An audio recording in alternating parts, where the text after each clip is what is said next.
she fine now. She don't like to wear designer. And I love you, no be China. My Paloma, baby, she fine now. And she be my desire. My girl, you know retire. My Paloma.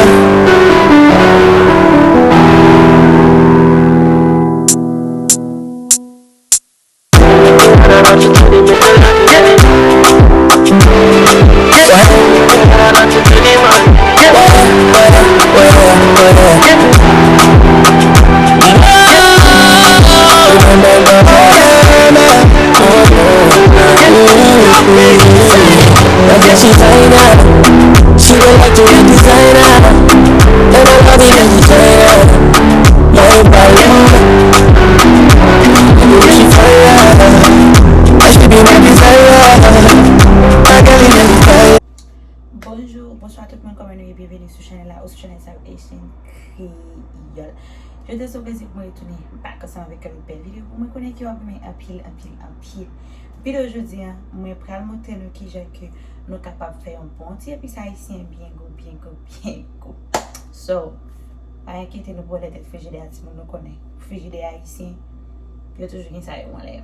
So, et puis tout n'a pour remarquer un paquet de bagages. Si vous regardez une vidéo que je posté avant, c'est même jour que je fait maquette là, moi a filmé vidéo ça pour nous.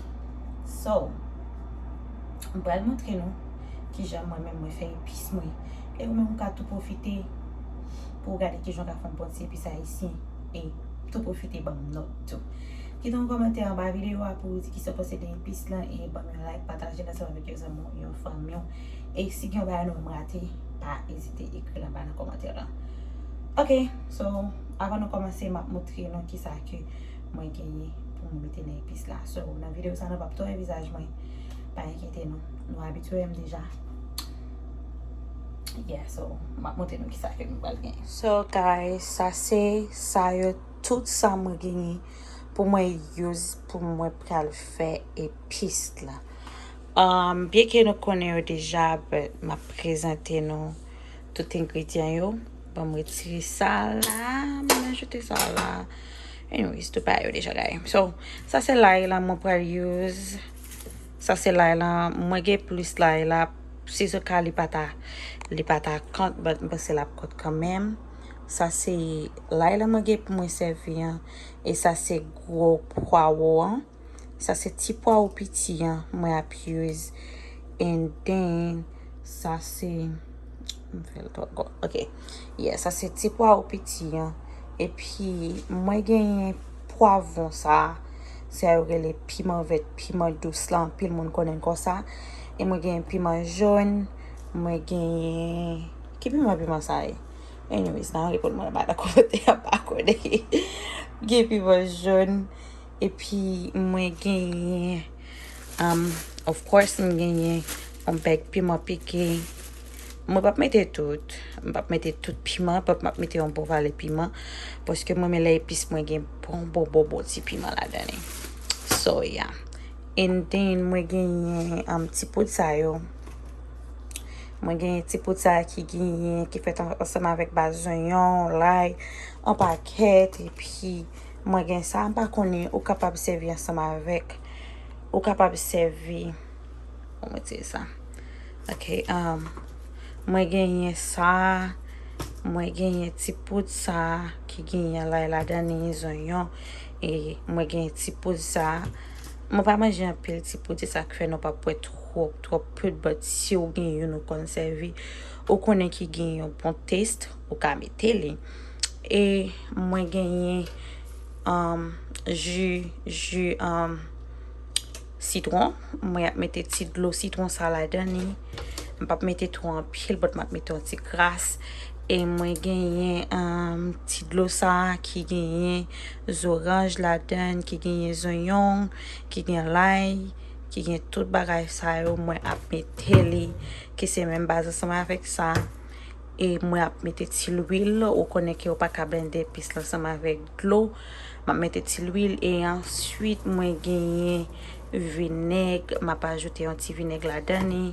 Et moi gagne sel ça m'a mettre sel là-dedans et Après, le nou fin blende epis lan, mwen pral jous bokal sa pou mette li.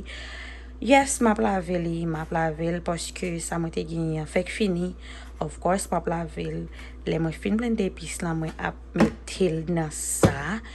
E apre, mwen mette la bak. So, guys, se tout sa mwen pral use e mwen pral mette yon gren citron. Mwen pap to mette an pil citron la dan, yon ti gren citron tout piti ap sufi pou sa. E yeah, c'est tout ça mwen pral use pou mwen fè epis lan. So, komante yon ba la video pou di si ki yon bagay mwen pa ajoute. E komante pou tim ki jè ou mèm kon fè epis. So, ok, so, nou pral komanse ansama avèk boti epis nan. So, guys, mwen te gete komanse koupe sa yo. E ensuite, mwen genye persil. Pa yon ki te nasi moun, mwen gen yon bo persil. Persil sa yo la, yo te la avan, jis vle yo sa ki te la avan yo. Ki fe nou ka ou persil sa ontijan. Ontijan fenen, but map servi ansama avek. Nou kon Haitien, nou ba jete a fe nou kon sa. Yes, sa se persil mwen gen pou myoz. Yeah, mwen pase ke mwen sa se gen tout bagay la. Nou pa lan kon ba. Akr, sa krive la ti moun. Jom te zi nou nou va pou mwen revisaj mwen. Se pa bliye, non? Kan mwen fini, mwen pa prete atasyon seman vek sa. So, sa yo te kete nan aveli. Mwen apre sa yo. Mwen koupe tout bagay yo mette la. E apre pou mwen blende. So, yeah. Anon koupe yon seman ven. Di mwen ki jo kon fè episo. Mwen mèm sa se fason sa mwen use pou mwen fè epis mwen. Dim ki jo kon fè epis ou. E depi yo genyen. Chak moun reme epis yon jan. E ale.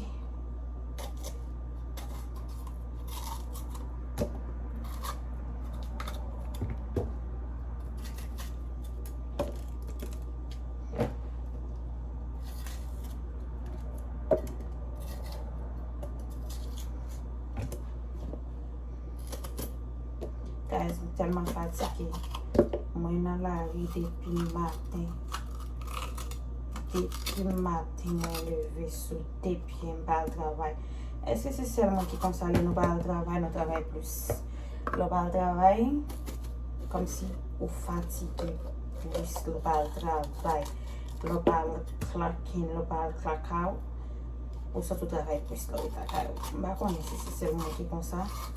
Mwen pou mwen, mwen bal travay se de sa travay plus. Nou ka imagine nou debe matin mwen sou depi e men li minuit. Men aktuelman minuit mwen poko benye.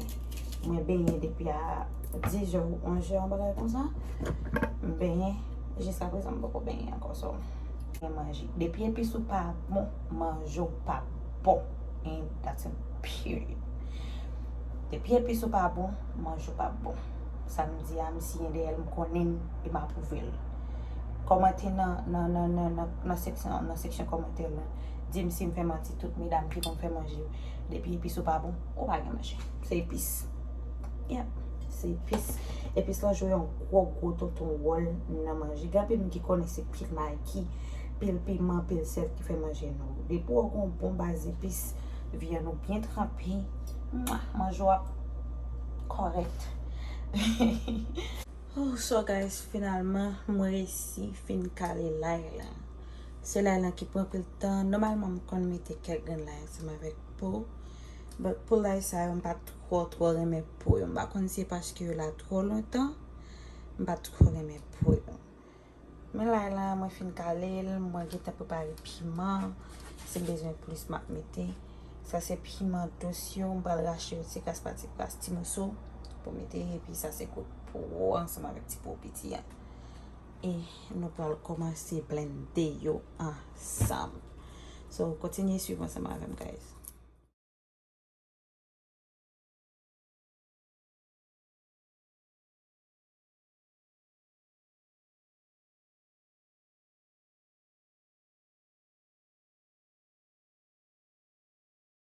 komanse.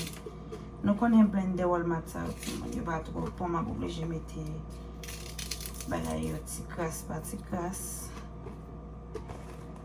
Ti kras pa ti kras. Pou yo ka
guys, may ipis lang.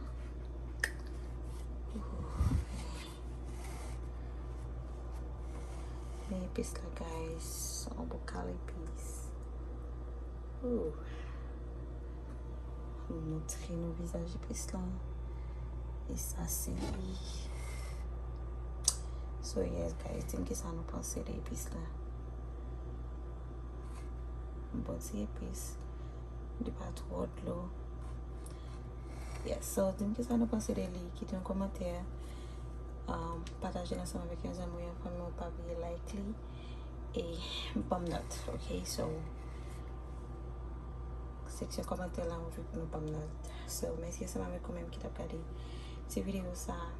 Merci parce que t'es bon temps, n'a pas dans yon l'autre vidéo. So, on va montrer visage, moi, si on connaît visage, moi, plein graisse.